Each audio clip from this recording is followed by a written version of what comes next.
What's going on, guys? I'm back with another one, and I just watched a movie called Novocaine, starring Jack Quaid,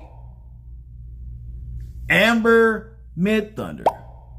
Cool ass name. Far better than these jacked up, shouldn't have named your kid that crap names that I usually get. Thank goodness. And Jacob Batalon. And I feel like I'm not saying that right, but forgive me. Forgive me. First of all, speaking of Jacob Batalon, you know, Spider-Man's little homie, he's bald for real. Hey, baldy! Wow, what the hell did they do to your hair? Damn! And so, yes, we have to talk about this. We have to discuss this now. Because I know they were hinting at him maybe becoming one of the warlocks or magicians, or it's been so long I forgot what they actually call them, but they're Doctor Strange's homies, all right? We'll just say they're Doctor Strange's homies. Sorcerer Supreme. It's been a while.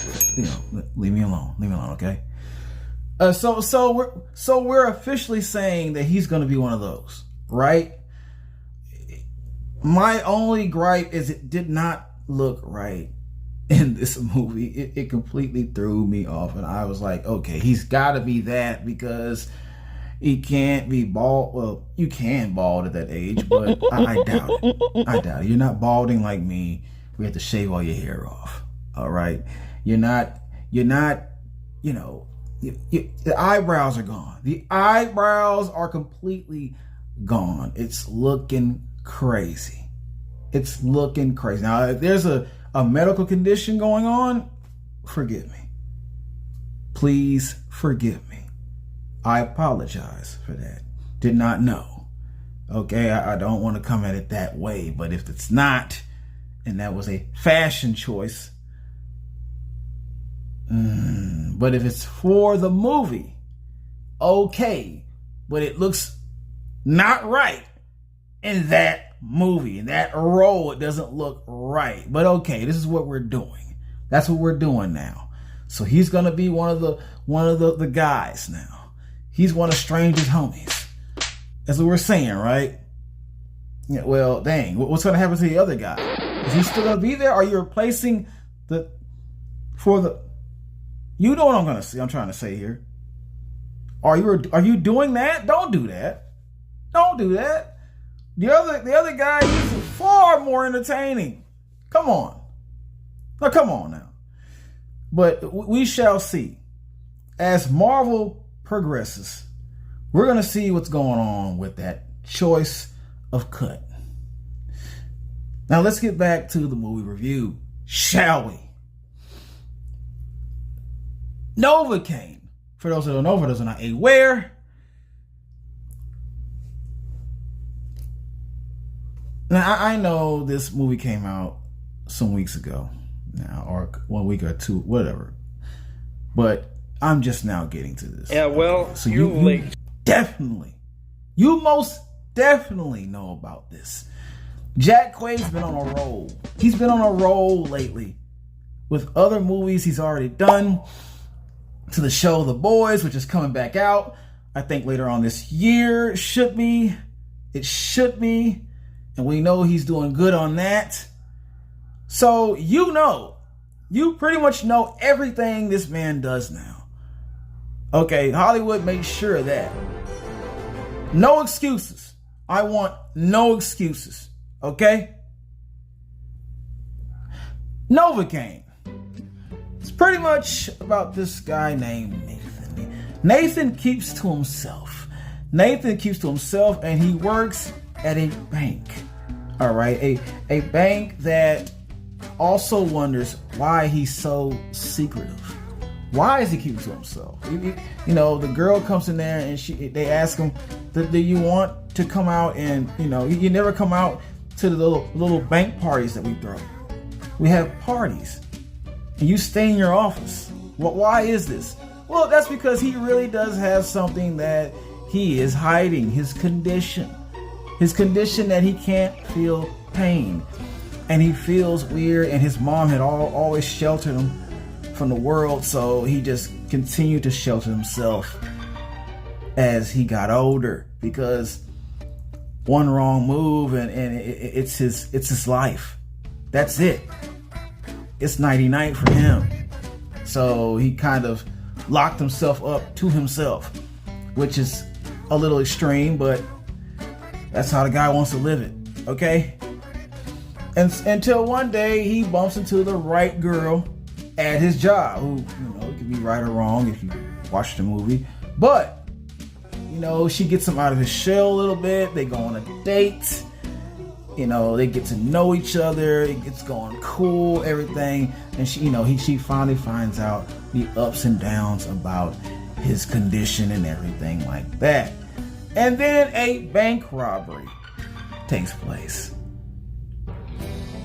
She gets kidnapped. And he puts his cape on. And he wants to save the damsel in distress now. And this is where the craziness pursues, and that is the plot to the movie. All right? Positives.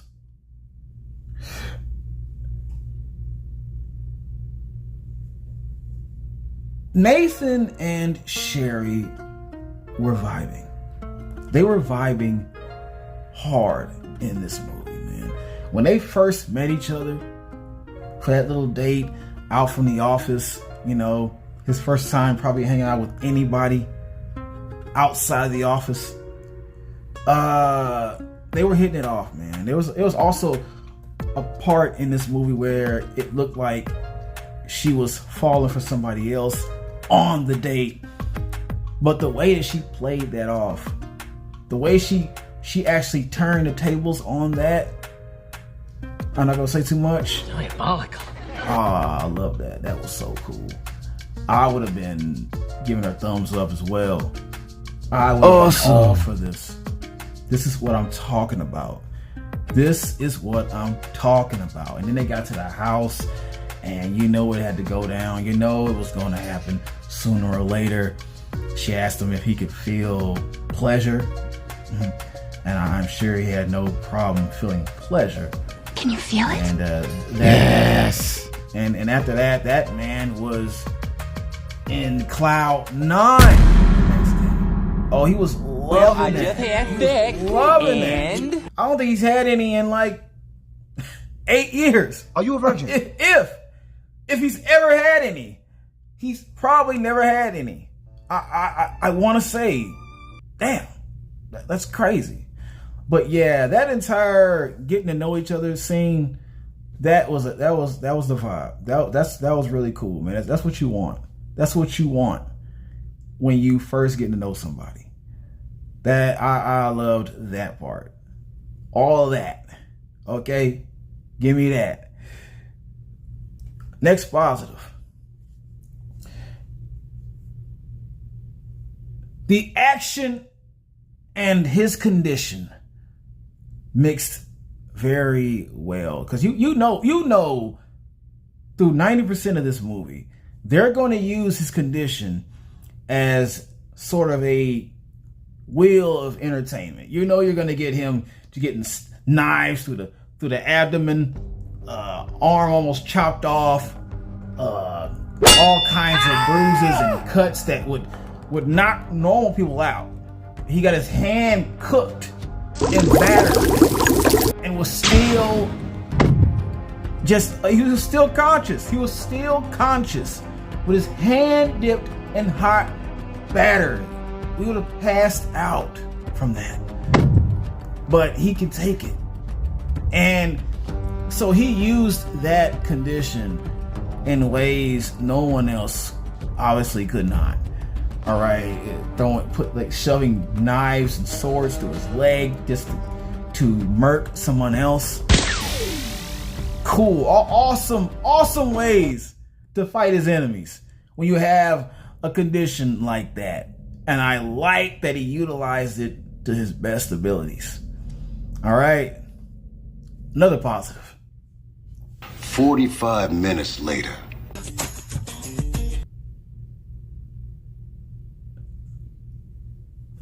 The humor hit at the most unexpected times in this movie.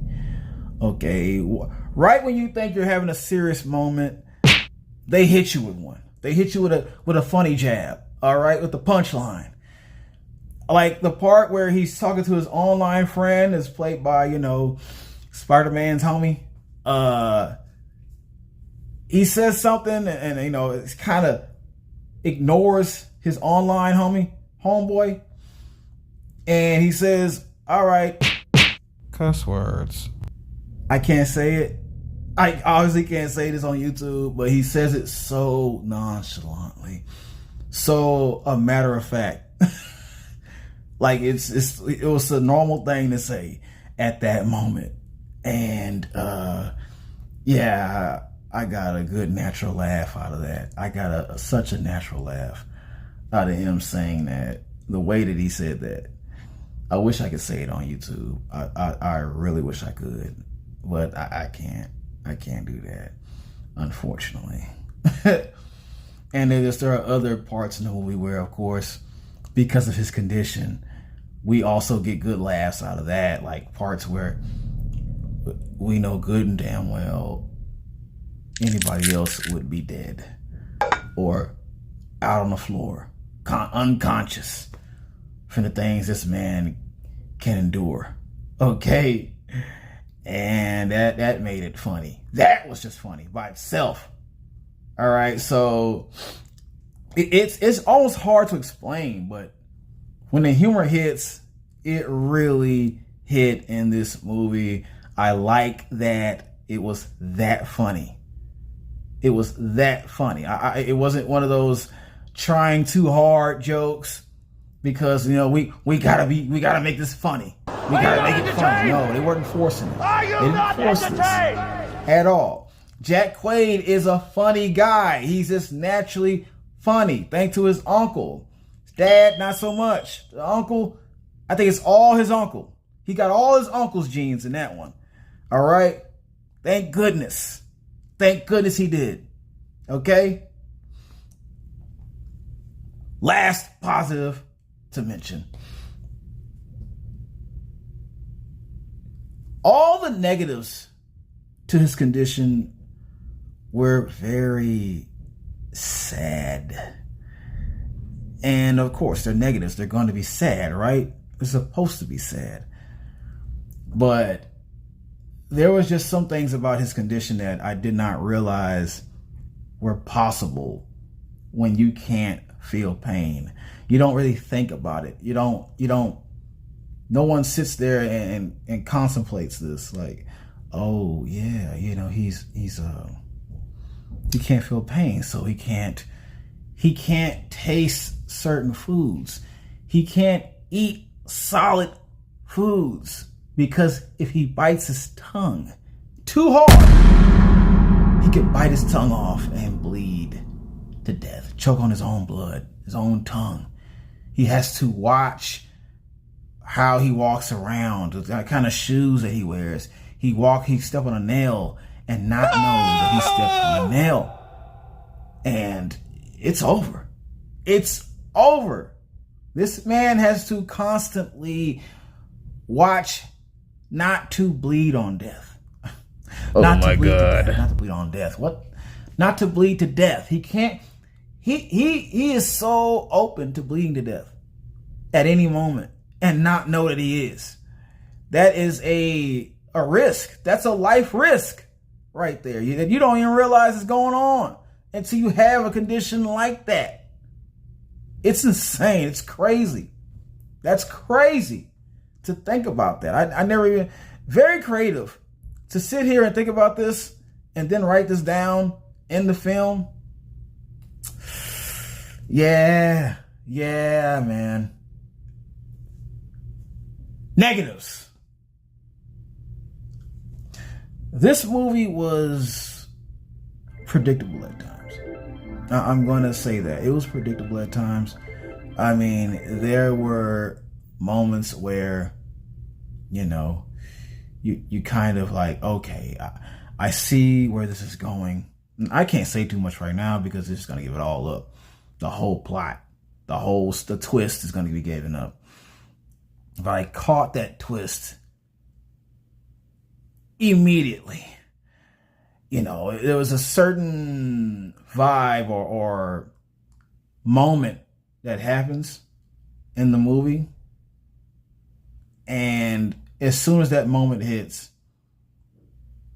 I'm like, oh, because this happened, I already know what's going to happen later on. I can kind of guess what this is leading to. And then when it got to that, I was like, I told you this is going to happen. I knew this is going to happen. All right. I predicted this. It was reading all the way through. I could see through the script. I could see through the script at that moment. And then they did exactly what I said they would do a couple of times. And I just kept on predicting. I was like, oh, well, since that already happened, like I said it would, this is going to happen. And it's almost like I wrote the script. And I already knew that this is, that's how it felt. Like, damn, did I already write this? I don't know. Because how did I figure that out? So easy. So yeah, that was a problem. Not too big of a problem, but it lost its flavor for a couple of seconds when it did not shock me and prove me wrong. I want a movie to prove me wrong. When you have a twist, make me jump out of my chair, make me fall back, make me just shock me with that twist, man. Don't make me say, oh, I knew that was going to happen. And it's the twist. That's not good at all. It's not a good thing. But they did it a couple of times. Last negative.